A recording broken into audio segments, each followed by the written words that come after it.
John Wick Hollywood actor इस पर अपनी प्रतिक्रिया देते हुए कहते हैं कि इंडिया की फिल्में दुनिया भर में देखी जा रही हैं और शाहरुख सबसे बड़े मूवी स्टार हैं जिनको ऑस्कर में हमेशा आना चाहिए, उनके लिए ऑस्कर जितना बड़ी बात नहीं है। তো বন্ধুরা আজকে আবারও চলে আসলাম একটা নতুন ইন্টারেস্টিং টপিকের সাথে। তার আগে বলবো তোমরা সবাই কেমন আছো, আশা করছি তোমরা সবাই খুব ভালো আছো আর আমিও খুব ভালো আছি। তো আজকের ভিডিওর যে টপিকটা হচ্ছে সেটা হচ্ছে শোনা যাচ্ছে তোমরা হয়তো জন উইক বইটা দেখেছো হলিউডের, ঠিক আছে। জন উইকের যে অ্যাকশন মুভিটা আছে, ওর যে অ্যাক্টারটা আছে, ঠিক আছে, ওই অ্যাক্টারের একটা ইন্টারভিউতে মানে শোনা যাচ্ছে মানে ডাঙ্কি বইটা নাকি তোমার হচ্ছে লন্ডনে মানে অস্কার পেতে চলেছে, ঠিক আছে। যেটা হচ্ছে আর বইতে মানে আর যে ত্রিপলার বইটা আছে, ঠিক আছে, সেই বইটাও নাকি অস্কার পায়নি, একটা গান পেয়েছিল, ত্রিপলার বইয়ের একটা গান পেয়েছিল অস্কার। তো এতে নাকি মানে মুভিটা মানে অস্কারে সিলেকশন হতে চলেছে, ঠিক আছে। দেখা যাক কী হয় না হয়, এটা তো জাস্ট শোনা কথা, আর এটা আমি ভিডিওতে দেখতে পেলাম, যেটা শুনতে পেলাম সেটাই আমি তোমার সাথে শেয়ার করবো। তো বলতে আজকে যে ভিডিওটা আছে সেটা সত্যি বলতে অসাধারণ হতে চলেছে। আর এই ভিডিওটা তোমাদের আশা করছি তোমাদের সবার খুব ভালো লাগবে। যদি ভালো লাগে তো অবশ্যই একটি লাইক করে দিও, আর চ্যানেল নতুন হয়ে থাকবে চ্যানেলটিকে সাবস্ক্রাইব করো। আর এই যে মানে অরিজিনাল লিঙ্কটা আছে ভিডিওর, সেটা আমি আমাদের ডিসক্রিপশানে দিয়ে দেবো, তোমরা যদি চাও তো এর অরিজিনাল ভিডিওটা দেখতে পারো। তো চলো আর কোনো কথা বলবো না, সিধা আজকে ভিডিওটা শুরু করা যাক, তারপরে আমি আমার ওপিনিয়ন দেবো। তো চলো আজকে ভিডিওটা শুরু করা যাক। তো যেমন তোমরা দেখতে পাচ্ছ, ঠিক আছে, চ্যানেল নাম হচ্ছে আনসাকসেসফুল ইনসান, চ্যানেলের নাম। জন উইক অ্যাক্টার সকেট ডাঙ্কি ইন অস্কার অ্যাওয়ার্ড, ঠিক আছে। Dunki review, SRK Dunki update, Dunki trailer Jawan, মানে এইসব বইয়ের সাথে কম্পেয়ার করেছে ডাঙ্কিটা, ঠিক আছে। মানে অস্কার তো পেতে চলেছে মনে হচ্ছে, আমি সঠিক জানি না, ইউটিউবে তো অনেক রকম কথা বেরায়, ঠিক আছে। তো আমার যেহেতু এটা ভালো লাগলো, আর বইয়ের টেলারটা দেখেও যা বুঝতে পারলাম, স্টোরিটা দেখে শুনেও যা বুঝতে পারলাম যে এটা পাওয়ার কথা, কারণ এটা একটা ট্রু স্টোরি, মানে রিয়েল বেস স্টোরি আছে এটা, ঠিক আছে। তো যাই হোক, এখনও পর্যন্ত এর ভিউজ এসছে 6 দিনে, দেখতেও পাচ্ছেন লাইটের জন্য 6 দিনে ভিউজ এসছে 56K, মানে 65,000 ভিউজ এসছে। তো দেখা যাক আজকের ভিডিওটা, তো চলো শুরু করা যাক। दोस्तों, किंग खान की फिल्म डंकी को लेकर जॉन विक एक्टर का शानदार रिएक्शन सामने आया है। डंकी ऑस्कर अवार्ड में इंडिया की तरफ से एंट्री कर चुकी है। वहीं जॉन विक हॉलीवुड एक्टर इस पर अपनी प्रतिक्रिया देते हुए कहते हैं कि इंडिया की फिल्में दुनिया भर में देखी जा रही हैं और शाहरुख सबसे बड़े मूवी स्टार हैं जिनको ऑस्कर में हमेशा आना चाहिए, उनके लिए ऑस्कर जितना बड़ी बात नहीं है। একটা কথা বলতে যার জন্য পিছনে বলছি, মানে দেখো এই যে বলছে, ঠিক আছে, আমরা তো সঠিক আওয়াজটা শুনতে পাচ্ছি না, হতে পারে এটা ওখানের কোনো হচ্ছে মানে কোনো পার্টির সিন, ঠিক আছে, সেটা হচ্ছে অ্যাড করে দিচ্ছে, এখন ইউটিউবে অনেক কিছু হচ্ছে। তো যাই হোক, এই ভিডিওটার উদ্দেশ্য হচ্ছে জাস্ট আমি এটা দেখেছি, তোমরা এই দেখে যদি এটা আবার সঠিক মনে হয় তো অবশ্যই কমেন্টে জানিও, ঠিক আছে। মানে আমি ভিডিওটা দেখার পর তোমার সাথে শেয়ার করতে চাইছিলাম, ঠিক আছে, যার জন্য এই ভিডিওটা করা। তো যাই হোক, দেখে এক ভিডিওটা পুরোটা। एंट्री कर चुकी है।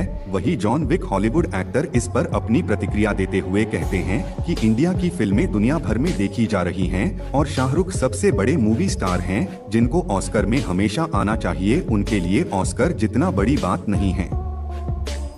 दोस्तों, RRR फिल्म को भी ऑस्कर नहीं मिला था, बल्कि उसके गाने को ऑस्कर मिला था। डंकी इस बार इंडिया का नाम ऑस्कर में लेकर जा रही हैं, जो कि बहुत बड़ी बात है।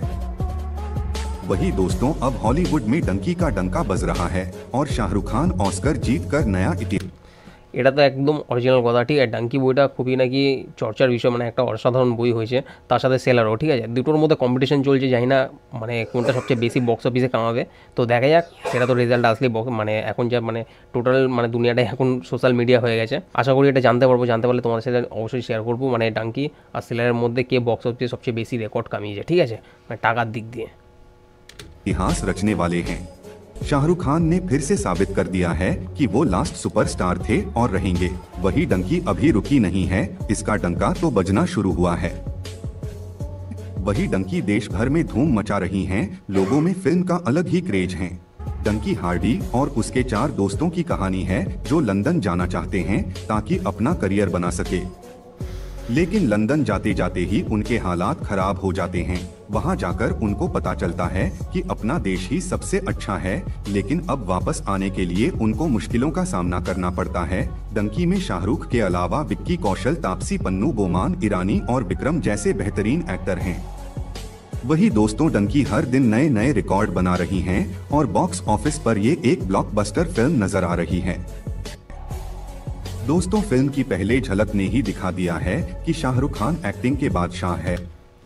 তো তোমাদেরকে আমি একটা কথা বলতে চাই, ডাঙ্কি বইয়ের তো রিয়াকশান আছে, টেলার রিয়াকশানের সময় তোমাদেরকে যে কথাটা বলতে পারিনি, ঠিক আছে, তার আগে আমি তোমাদেরকে বলতে চাই এই ডাঙ্কি হচ্ছে এমনই একটা প্রসেস, এটা শুনে হয়তো কোনো ফানি লাগবে কিন্তু না, এটা একটা মানে একটা নাম, মানে নাম বলতে কি, ডাঙ্কি প্রসেসটা মানে কি বলেছি তোমাদেরকে, দেখো যারা হচ্ছে ইন্ডিয়ার মধ্যে মানে লেখাপড়া খুব কম জানে, ইংলিশ জানে সেরকমভাবে একটা, ঠিক আছে, মানে কাজ বাজে দিয়ে হচ্ছে মানে কি মানে অত পাচ্ছে না, ইনকাম করতে পারছে না ইন্ডিয়াতে থেকে, ঠিক আছে, ওরা মানে ভাবে কি যে লন্ডন বা হচ্ছে অন্য আদার্স কোনো কান্ট্রিতে গেলে ওখানে হয়তো এর থেকে বেশি ইনকাম করতে পারবো, ঠিক আছে, যেটা আমরা এখানে করছি পাচ্ছি না, ঠিক আছে। তো এই প্রসেসটাকে মানে এই একটা আশা নিয়ে না ওরা লোকাল যে এজেন্সি আছে যারা হচ্ছে মানে বেশি টাকা নিয়ে হচ্ছে শর্টকাটে বলে যে আমি ইউকে বা হচ্ছে তোমার হচ্ছে লন্ডন এইসব জায়গা তোমাদের পৌঁছে দেবো, এই করে দেবো, একটা আশা দেখায়, ঠিক আছে। তো আর এইসব আশা নিয়ে যারা হচ্ছে এর ফাঁদে পা দেয়, ঠিক আছে, মানে হয়তো এরা মানে অনেক টাকা করে চার্জ করে। আমি যে মানে পুরো এক্সপ্লেনের যে ভিডিওটা আছে, মানে অরিজিনাল ভিডিও, যেটা দেখলে তোমরা বুঝতে পারবে ডাঙ্কি প্রসেসটা কী, সেই ভিডিওর লিঙ্কটাও আমি আমাদের ডিসক্রিপশানে দিয়ে দেবো, তোমরা যদি চাও তো ওখান দিয়ে তুমি ডাঙ্কির মিনিংটা তুমি জানতে পারবে যে এই প্রসেসটা মানে এই বইটা কোন বেস তৈরি হয়েছে আর কি, মানে কোন সত্যিকারের ঘটনা নিয়ে তৈরি হয়েছে বইটা, ঠিক আছে। তো প্রথমে দেখি, তারপর তোমার সাথে আলোচনা করবো, তোমাদেরকে বলবো, জানাবো। है और वो किसी भी तरह फिल्म में किरदार को पकड़ कर रखते हैं। बाकी डंकी की कहानी ही इसकी ताकत है और फिल्म भी काफी मस्ती वाली नजर आ रही है। अब सालार के सामने बड़ी चुनौती आ गई है। सालार और डंकी की जबरदस्त टक्कर के बीच पूरा सोशल मीडिया पर माहौल बना हुआ है। वही डंकी एक क्लासिक फिल्म है, जैसे पीके और 3 इडियट्स थी और वो फिल्में रिकॉर्ड बनाकर गई थी, तो जाहिर की बात है डंकी भी बहुत ज्यादा आगे जाने वाली हैं। हालांकि सालार शुरुआत में তো তো এই পর্যন্তই ছিল আজকে ভিডিওটা, তোমাদেরকে যেটা বলছিলাম তারপরে ইন্ট্রোটা দেবো। তো যেটা তোমাদেরকে বলছিলাম, এই ডাঙ্কি প্রসেসটা হচ্ছে মানে যারা শর্টকাটে হচ্ছে লন্ডন এইসব দেশে যাওয়ার চেষ্টা করে, মানে ইলিগালিভাবে হচ্ছে মানে বর্ডার ক্রস করে। ডাঙ্কি প্রসেসটা কি, তোমাদের ইন্ডিয়া থেকে একটা ফ্লাইট ধরা হবে, যেটা হচ্ছে কোনো একটা জায়গায় মানে যেখানে হয়তো বেশি চেকিং হয় না, ওখানে গিয়ে তোমাদেরকে নামাবে। নামানোর পর কী হবে, ওখান দিয়ে তোমাদেরকে মানে 1000 কিলোমিটার হোক বা 1500 কিলোমিটার হোক, মানে অনেক কিন্তু রাস্তাটা, হ্যাঁ, তোমাদেরকে মানে পায়ে হেঁটে পৌঁছাতে হবে। এবার ওই রাস্তা দিয়ে যখন তোমরা পৌঁছাবে, ঠিক আছে, ওখানটা অনেক কিছু হতে পারে। প্রথম কথা হচ্ছে জঙ্গল পড়বে, তার মধ্যে তো ওখানে ওয়েদার আছে, ঠান্ডার ওয়েদার আছে। এই ভিডিওটা টোটাল এক্সপ্লেন যে করেছে, সেই এক্সপ্লেনের ভিডিওটা তোমাকে বলেছি আমাদের ডিসক্রিপশনে দিয়ে দেবো, তুমি ওটা দেখলে পুরো বুঝতে পারবে ডঙ্কি প্রসেসটা কী, ঠিক আছে। তো যাই হোক, এটা নিয়ে আর বেশি ভিডিওটা বড় করছি না। আশা করছি ভিডিওটা তোমাদের খুব ভালো লেগেছে। যদি ভালো লাগে তো অবশ্যই আমাকে কমেন্টে জানিও, আর চ্যানেল নতুন হয়ে থাকলে চ্যানেলটাকে সাবস্ক্রাইব করতে ভুলো না, আর ভিডিওটা ভালো লেগে থাকলে অবশ্যই ভিডিওটাতে লাইক করো। তাহলে চলো আজকে ভিডিওটা শেষ করা যাক, আর দেখা হচ্ছে আবার অন্য একটা দিনে। ততক্ষণ জন্য টাটা, বাই বাই।